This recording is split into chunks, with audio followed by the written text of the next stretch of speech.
Politico has an interesting article about how Harry Reid and John Boehner and President Obama interacted throughout this whole negotiations on the fiscal cliff. And there's many insights in there. First off is how much President Obama conceded, because the Senate Democrats, apparently led by Harry Reid, of course, hated the deal. They thought Obama gave away the store. Let me give you a quote. Reid saw an offer that Obama had considered pitching to McConnell on Sunday, which included provisions opposed by Senate Democrats. The majority leader crumpled up the document and tossed it into the burning fireplace of his Capitol office. So there's Harry Reid, who's no lion, as we've continually told you. Not like he's some sort of big fighter. He looks at the offer from the White House and goes, Jesus, how much are you going to give the Republicans? Crumples it up and throws it in the fire. Says, I can't go there.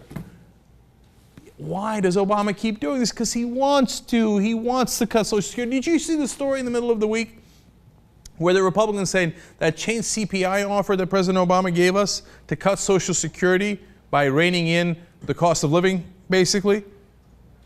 We can't take it. If we took it, it might cost us tremendous political damage. The Republicans are embarrassed to take the offer that Obama is giving them on Social Security. Obama wants to cut Social Security so badly, the Republicans won't even take it. Oh, come on, man. When are you going to wake up and realize and see what Obama's got cooking, what the Barack's got cooking for you? And it ain't anything progressive, I can tell you that for sure. So now, they say in the Politico article that despite the ugly process and bruised relations through all these tough fighting, the West Wing thinks it won big. I love that. I think that's hilarious. Norquist is all over TV bragging about how he got 84% of what he wants in terms of tax revenue, and he's right on the numbers, right? And the knuckleheads at the West Wing are like, yeah, we got him. But they did, because they got what they wanted. That's what they wanted all along. But here's the really interesting part. Apparently, Obama told Boehner that this is how he saw these negotiations. He said, there were two doors the two parties could walk through. Obama told Boehner and other top aides in the Oval Office that day. Door number one led to a bipartisan agreement, and they would all be hailed as heroes. Obama said, although he added that liberal economists like Paul Krugman would claim I've been fleeced again. Door number two, on the other hand, led to an impasse and a daunting set of consequences: high interest rates, a credit downgrade, and a worldwide recession. Now, why do I give you that quote? Because it gives you a mindset into Obama. He thinks if we have a deal, no matter what's in the deal, we will be considered bipartisan heroes. Bang, that's it. That's exactly what Obama thinks. I got a deal. I'm a hero in Washington. They call me bipartisan. I'm above partisanship. That's exactly it. So number two, he already tells you there, whatever I'm going to give you, it's going to be so good that progressives like Paul Krugman are going to say I got robbed. He knows he's being robbed, and he's doing it anyway. He needs that pat on the back. Give me the bipartisan hero back pat. Give it to me. Give it to me. That's what his real motivation is. And door number two, he says, is, oh my God, the markets will melt down. The markets. I pray to you, markets. I bow to you, markets. We can't have the markets melt down. We can't have that happen. So we can't have door number two under any circumstance. You offer me the crappiest deal in the world, I'm going to take it because I can't go to door number two. If this is his idea of negotiation, it is a horrible tactic, horrible negotiations. Okay, so then we have the fake drama about the fighting. Now, you know, Harry Reid came out and said that Boehner was being dictatorial in the House.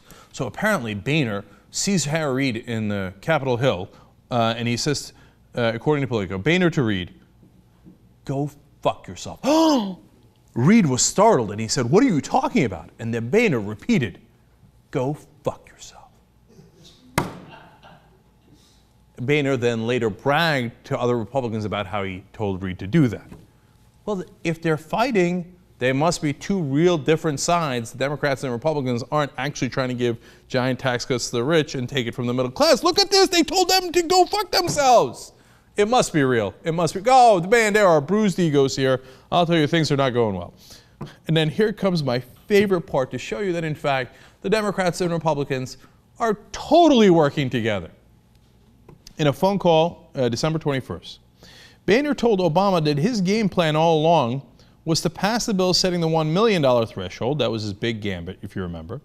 Send it to the Senate to drop it down to $500,000 or so and ship it back to the House for approval. So he's saying, look, I'm doing this plan B. And he told Obama. And he said, and I don't really expect it to pass the Senate. I expect them to knock it down to $500,000, which, by the way, was the final deal. He said around $500,000, and it got knocked down to $450,000. So Boehner actually got his secret plan. But one more part of this that's important. Obama, perplexed by the secret strategy, asked Boehner whether he had shared it with Reid or House Minority Leader Nancy Pelosi, suggesting that they might have helped him. Boehner said he had not. You understand? Obama says to Boehner, hey, you idiot, that's the deal we want to do anyway. What's the matter with you? We totally agree with you. Yeah, just instead of keeping it secret, you share it, and the Democrats behind closed doors will work with the Republicans to get the deal that we both want anyway. What are you going out there and trying to do this on your own for? Let the Democrats help you. You want the taxes to be around $500,000? Tax cuts for everybody underneath that? That's what we want. Because a lot of our donors are between $250,000 and $500,000. You want to cut the capital gains and estate tax and dividend tax and carried interest? That's what our big donors want too. What are you going around making secret plans for? If you're going to do a secret plan, do it with the Democrats. We're trying to help you. That's what you haven't been able to understanding the whole time, John Boehner. And that's what the media never tells you. And that's what you missed if you weren't getting your news online about this whole process. There is no fight. Secretly, they all agree on the same exact thing because they're all paid by, relatively speaking, the same exact donors. It might be a person X and person B over there, but the bottom line is they have the same goal, and especially in the estate tax. And there were many articles written about that, saying that Democrats wanted the estate tax lower too because there were important people that the party had to answer to who cared about that estate tax. The large donors. Of course! That's how this game is played.